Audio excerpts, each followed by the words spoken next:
Welcome to another Soundjack tutorial video where I'm gonna show you some features regarding the audio buffer, the network buffer, and the jitter buffer, the three main aspects that determine the actual latency.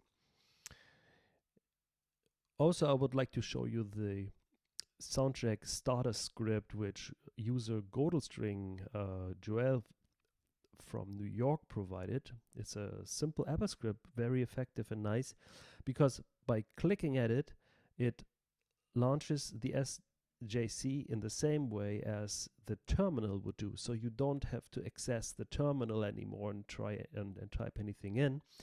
It does that automatically for you and results in a completely restriction-free session, so you will immediately have access to the sound cards without the operating system complaining or not generating any output signal.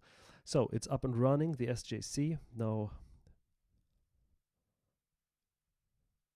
logging into the stage.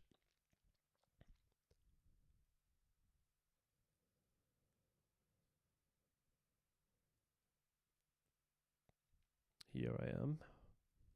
My user entry. Just by the way, your own user entry is completely useless in terms of connectivity with others. This is just a test peer, okay?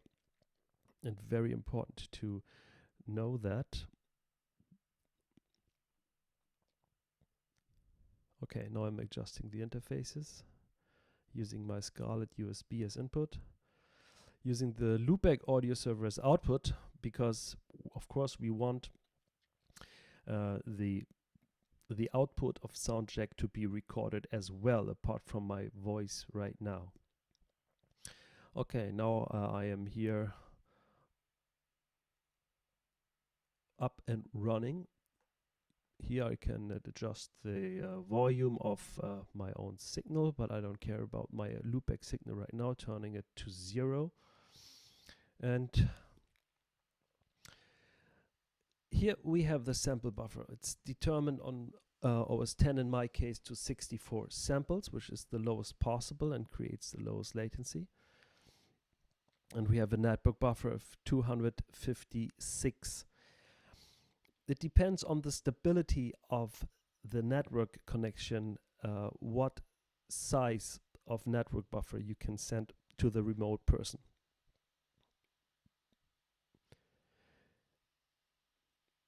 Now let's take a look at the person I want to connect to, and this is Arnie from California. Jam Tuner is his username, and in the user list I click on him here on the play button. I'll send you merrily. And now we hear some jazz, which is an example stream that he feeds into his sound card in order to give us some impression about the quality and so on. But the stream information itself doesn't really matter right now. So the music itself doesn't matter so much. It's just an example. I'm decreasing it to lower values. But what is interesting is the latency we can see right now from here to California, which is basically the other side of the world, at least 9 hours time difference. So this is a latency which is too high to perform together anyways, but still I would like to show you the impact of the very, very important jitter buffer. So Arnie is sending me, you can see here, a stream quality of 96 kbit per second. So on his end, he has here adjusted 96 kbit per second. He is sending 2 channels of audio, which he has adjusted here.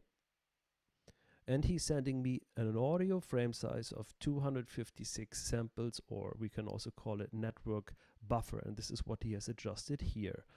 I don't know what he has adjusted for the sample buffer, probably 256 as well, but probably 128 or 64, I don't know, because this is what I receive. I receive 256 samples per block. And that corresponds to 5.6 milliseconds per buffered packet. And in this case, I have a network buffer, a default network buffer, jitter buffer, sorry, of 4. So there are 4 packets buffered before the signal is played back. We have the possibility to increase the jitter buffer to a maximum of 99 packets. And this is what I did, or what I should do right now. Sorry, it's like flickering. I'll do it again. See, now it's 37. Latency increased to 193 milliseconds. Now it is 65.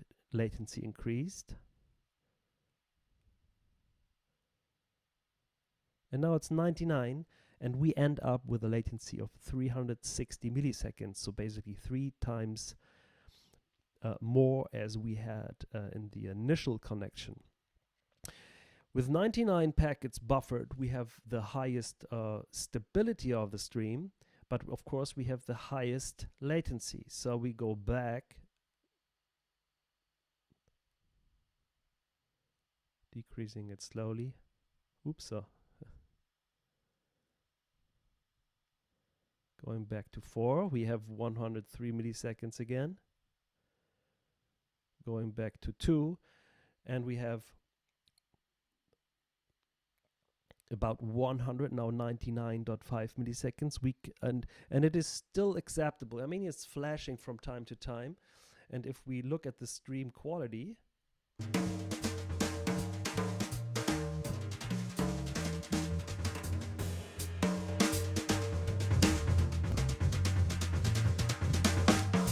so we can accept this. We have casual dropouts, and this is what we don't care so much in order to have lowest latency. So it is basically up to us what we consider acceptable or not. It's your choice. If this is not acceptable, basically, well, let's see. Here's our sound.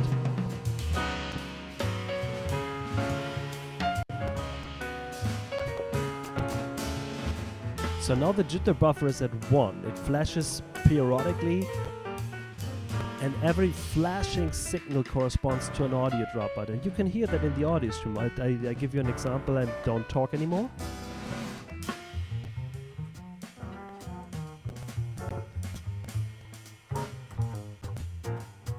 So we can still hear the music fine, but in between we have these dropouts, and it's up to you whether you accept them or not. If you don't accept, simply increase the network buffer to 4, for example, and then you have much less dropouts, but you have higher latency again.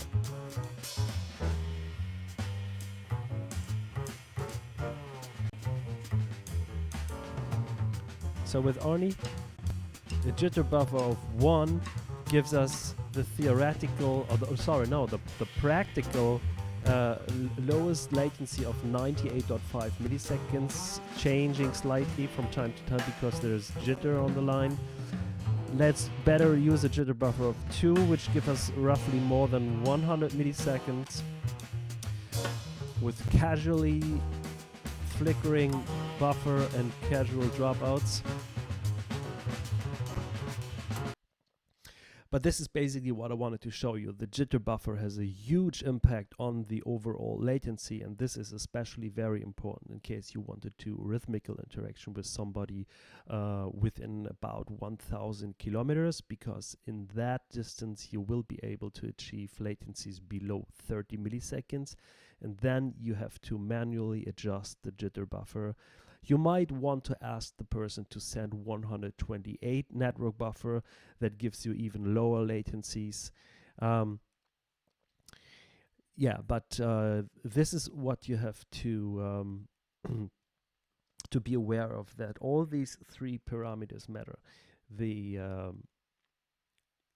sample buffer, so this is basically the lowest value your sound card can process. The network buffer, which is a multiple of the sample buffer. It can never be lower than the sample buffer. It could ideally be 128, but many networks are not able to achieve that. Most of them end up at 256, but it is up to you. You have to try. It depends on the connection. And eventually, and this is most important, on the receiving end, you have to adjust the jitter buffer to the best compromise of stability and latency.